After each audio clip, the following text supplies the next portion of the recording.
با سلام به مقام عظمای ولایت که یک رأی خوشگل به بنده دادن و برای اینکه من از صندوق بیرون بیام به هر خفت و خواری تن دادن. توپوزی که مردم در این انتخابات نثار بنده و مقام عظما کردن واقعاً توپوزی حماسی و تاریخی بود. بنده تمام تلاشم رو میکنم که به وعده هام عمل کنم. با جوونا گیم بازی میکنم، طناب دار رو به تولید انبوه میرسونم، به وعده امام درباره آباد کردن قبرستون ها عمل میکنم.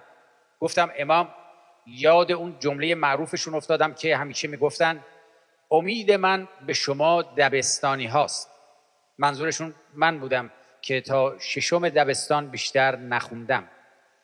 البته خواهشاً زیاد به این دبستانی بودن بنده گیر ندید.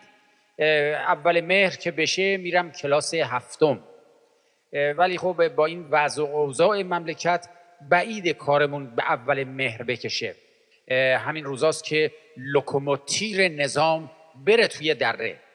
گفتم لوکوموتیر، یاد تیر افتادم. هیچ کی نمیتونه مثل بنده تیر و تیرکشی را بندازه. من سر عشقم به مقام عظما با کسی شوخی ندارم. هر کس بخواد صحبت از آزادی و حق مردم و اینجور پروپکانی ها بکنه، بنده تیر میزنم. بله تیر میزنم. بله و السلام علیکم و الاعدامکم کلهم اجمعین.